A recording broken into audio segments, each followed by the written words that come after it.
Hello' চেনেলটো যিমান পাৰে ছাবস্ক্ৰাইব কৰক আৰু যিমান পাৰে শ্বেয়াৰ কৰক যাতে আমি সকলো আৰু ইয়াতকৈ বেছি ভাল ভিডিঅ' চেষ্টা কৰিম আৰু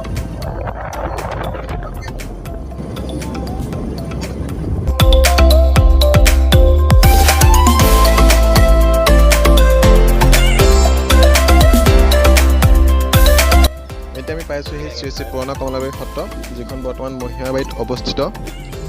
এয়া শ্ৰী শ্ৰী পুৰণা কমলাবাৰী সত্ৰ। এইখিনিতে আমি অকণমান সোমাই যাম, কাৰণ আমাৰ লগত আৰু কেইজনমান ব্যক্তি যাব। তেন্তে বলক তেওঁলোকক আমি অকণমান আগবঢ়াই আনোগৈ। চ' এইখিনিতে আহি আমি সকলোখিনি লগ হ'লোহি, গতিকে এতিয়া আমাৰ ভিডিঅ'টো আমি আৰম্ভ কৰিব পাৰোঁ। আমাৰ মইনাকণে অকণমান লাজ কৰিছে, সেইকাৰণে বাৰে বাৰে লুকাবলৈ চেষ্টা কৰি আছে। তেন্তে বলক আমি সকলোৱে মিলি আমাৰ ভিডিঅ'টো আৰম্ভ কৰোঁ।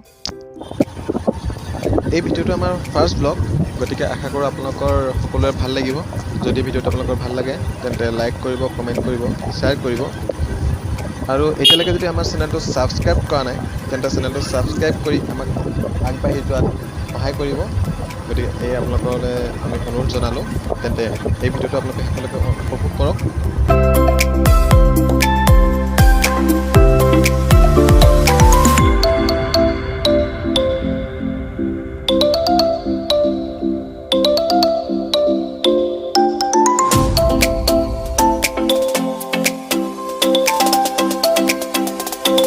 আপোনালোক সকলোৱে জানেই যে যোৰহাট জিলাখন বিশেষকৈ চাহৰ কাৰণে বিখ্যাত। গতিকে ইয়াৰ ৰাস্তাৰ দুয়োফালে প্ৰায় চাহ বাগানে বেছি দেখিবলৈ পোৱা যায়। চাহ বাগানৰ এই প্ৰাকৃতিক দৃশ্যটো মোৰ যথেষ্ট ভাল লাগে। ইয়াৰ সেউজীয়া পাতবিলাকে ইয়াৰ সৌন্দৰ্য যথেষ্ট বৃদ্ধি কৰি দিয়ে। গতিকে আপোনালোকৰ এই দৃশ্যবোৰ কেনেকুৱা লাগে তলত কমেণ্ট বক্সত কমেণ্ট কৰি মোক জনাব।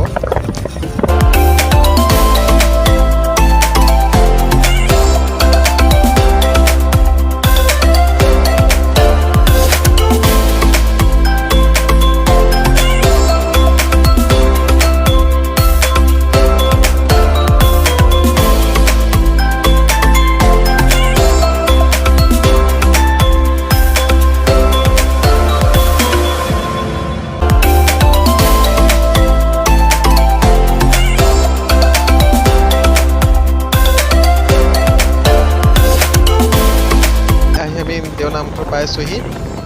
এয়া দেওনামঘৰৰ ওচৰত ৰেষ্টুৰেণ্ট হয়। আমি কি কৰোঁ, প্ৰথমতে গাড়ীখন ইয়াতে ৰাখি লওঁ। গাড়ীখন এইখিনিতে ৰাখি লৈ মোৰ লগত অহা লক্ষী কলিতাই আপোনালোকক দেখাইছে। এয়া আপোনাৰ হৈছে দেও মন্দিৰৰ মূল দুৱাৰ, যিখন আপোনাৰ গোৱালি কাণত আছে। আৰু ওচৰে পাঁজৰে এয়া দেখিছে আপোনালোকৰ বহুতো দোকান আছে, য'ত আপোনাৰ চাকি বন্তিৰ পৰা আৰম্ভ কৰি ফল মূলৰ পৰা ধৰি আপোনাৰ প্ৰায়খিনি পূজা সম্ভাৰ ইয়াত পাব। আপোনালোকে যদি আহে ইয়াৰ পৰা আপোনালোকৰ সেইসমূহ ক্ৰয় কৰি মন্দিৰত আপোনালোকে পূজা অৰ্চনা কৰিব পাৰে। বলক ভিতৰলৈ সোমাই যাওঁ। ফাইনেলি আহি আমি দেওনামঘৰত উপস্থিত হৈছোঁহি। আপোনালোকক মই দেখাবলৈ চেষ্টা কৰিম দেও মন্দিৰৰ ভিতৰৰ যিসমূহ দৃশ্য, সেইসমূহ আপোনালোকক মই দেখুৱাবলৈ চেষ্টা কৰিম। প্ৰথমতে বন্তি লৈ ল'ব লাগিব, চাকি বন্তি লৈ ল'ব লাগিব। তেন্তে আহক প্ৰথমতে আমি চাকি বন্তি লৈ লওঁ।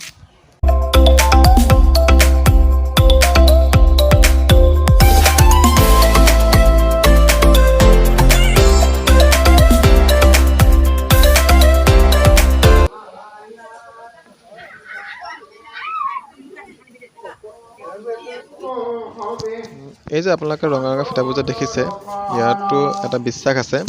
চ' আগতে আমি চাকি গছ জ্বলাই লওঁ, তাৰ বিষয়ে ইয়াৰ বিষয়ে আপোনালোকৰ আমি জনাম। আহক প্ৰথমতে চাকি গছ জ্বলাই লওঁ।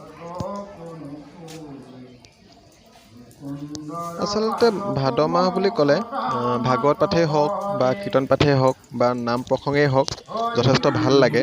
ইয়াৰ ধ্বনি, ইয়াৰ শব্দ, ইয়াৰ মানে ভংগীমাসমূহ যথেষ্ট ভাল লাগে। অকল দেওনামঘৰ বা আঠখিলীয়া নামঘৰ, ঢেকীয়াখোৱা বৰনামঘৰ, মইনাপুৰীয়া নামঘৰ তেনেকুৱা ধৰণৰ নামঘৰতে নহয়, প্ৰতিখন গাঁৱৰে বৰনামঘৰত এই শব্দবিলাক শুনি, এই ধ্বনিবিলাক শুনি যথেষ্ট ভাল লাগে। বিশেষকৈ এই ভাদ মাহত এনেও ভাল লাগে, কিন্তু বিশেষকৈ ভাদ মাহত বেছি ভাল লাগে।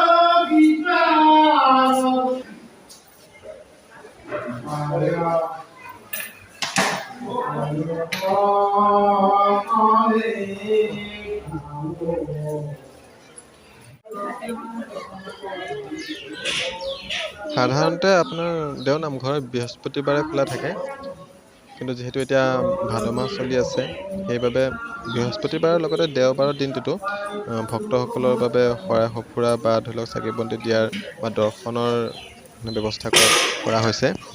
আপোনালোক যদি ভাদ মাহত আহে আপোনাৰ দেওবাৰ বা বৃহস্পতিবাৰৰ ভিতৰত আহিব পাৰে। নহ'লে আপুনি যদি অন্য মাহত আহে, অন্য দিনত যদি আহে, তেন্তে আপোনালোকে বৃহস্পতিবাৰে আহিব লাগিব।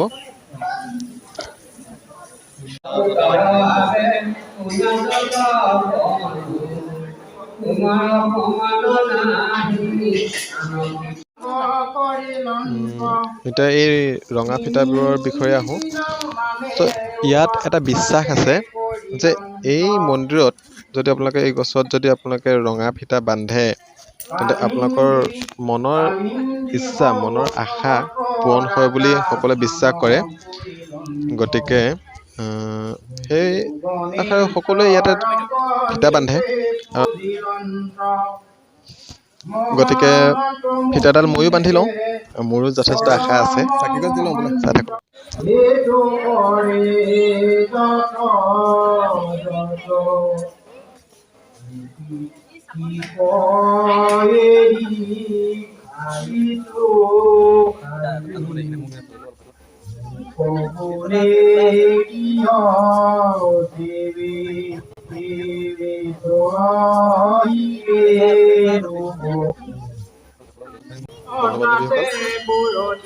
এই ভিডিঅ'টিত দেও নামঘৰৰ কিছু দৃশ্যাংশ আপোনালোকক দেখুৱাবলৈ চেষ্টা কৰিছোঁ।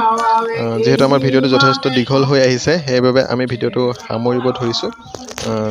আপোনালোকৰ ভিডিঅ'টো চাই যদি ভাল লাগিলে তেন্তে তলৰ কমেণ্ট বক্সত গৈ নিশ্চয় জনাব।